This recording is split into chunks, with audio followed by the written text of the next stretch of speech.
Hi everyone, James Egersdorff here previewing game week 10 of the Fantasy Premier League.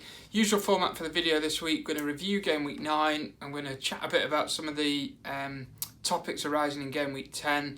We're going to talk about left field options, the FPL doughnut, and we're going to talk about captaincy options for game week 10. So game week 9 is just behind us, so this is a Wednesday now, so that game week obviously finished on Monday because of the Monday night football.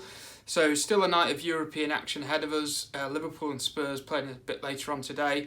So game week 9 for me, not bad, pretty good insofar as I hit my 50-point target. I squeaked over with 51 points. That gives me another green arrow to just outside the top 500k. So making steady progress. I was just outside the top million a few game weeks ago, but it's 3 green arrows on the spin.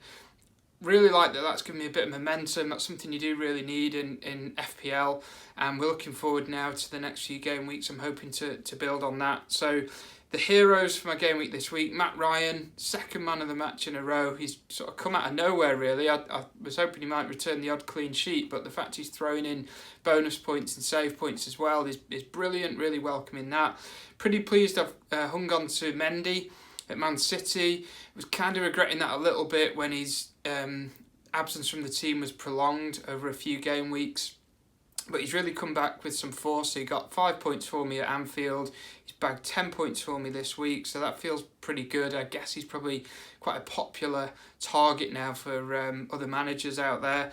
A bit of a shame, I had Mane and he didn't make it. He wasn't able to play in the Huddersfield game.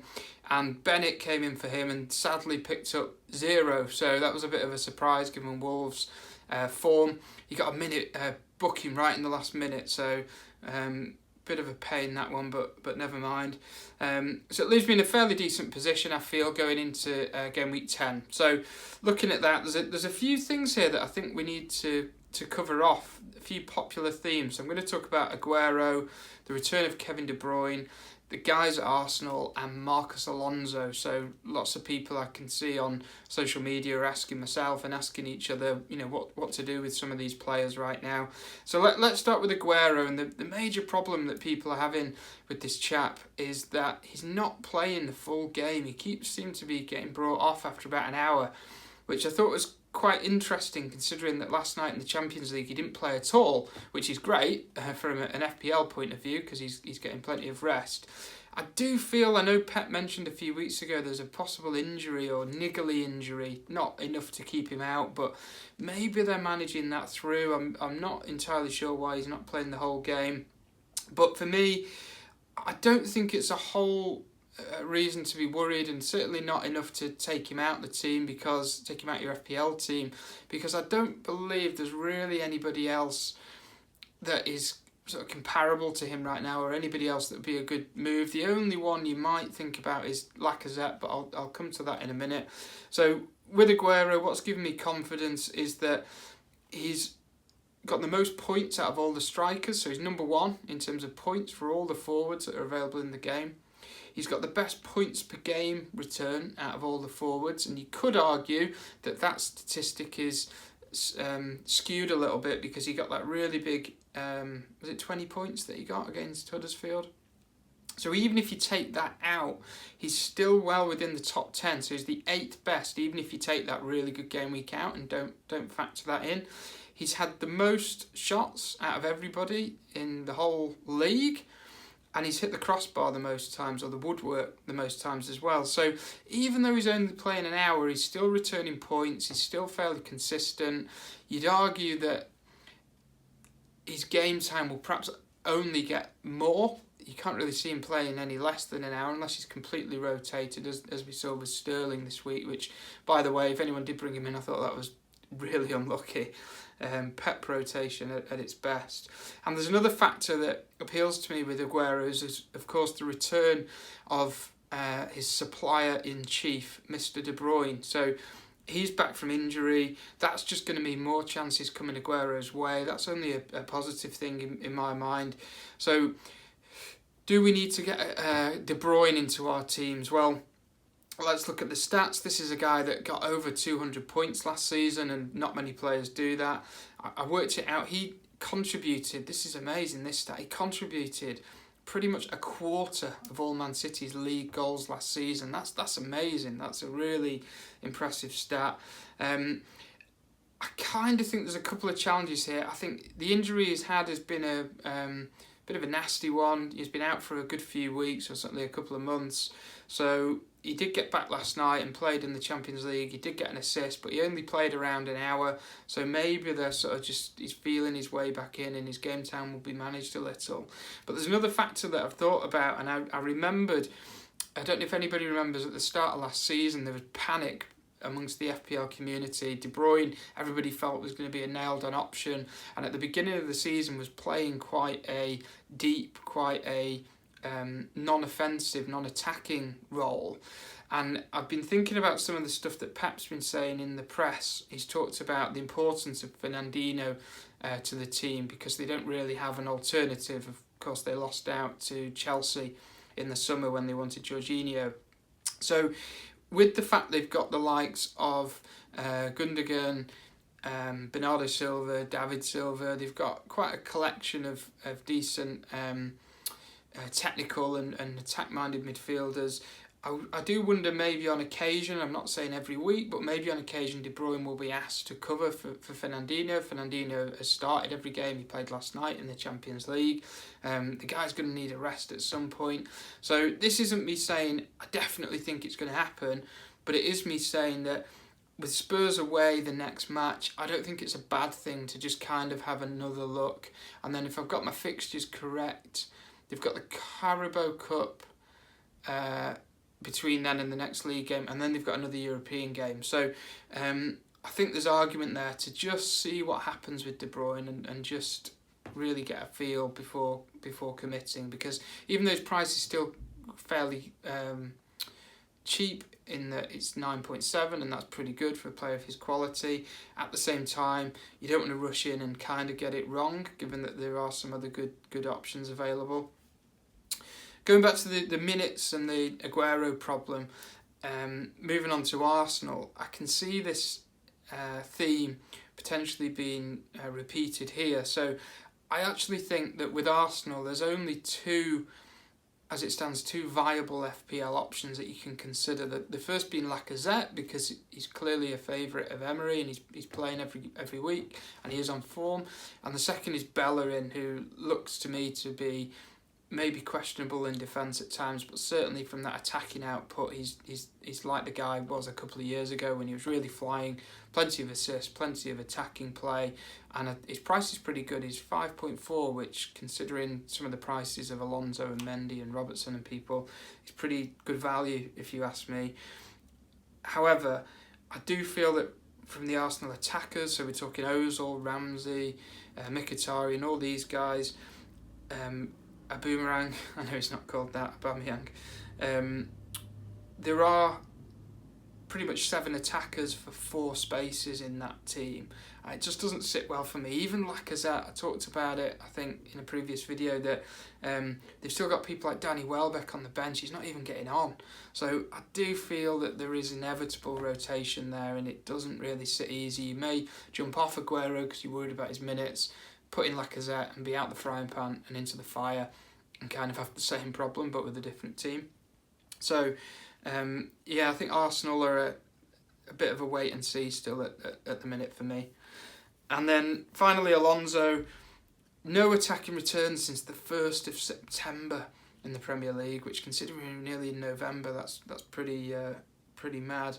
But something happened today that I really like. I think is a really good omen for FPL, in that it was announced that he'd signed a new 5-year contract, and I just think from a player confidence perspective, it really demonstrates that he's very settled at the club, he's very valued by the club, he's valued by the manager, he's respected, his playing style is critical to their team, and they see that he's going to be important for the next 5 years, so he's a real asset.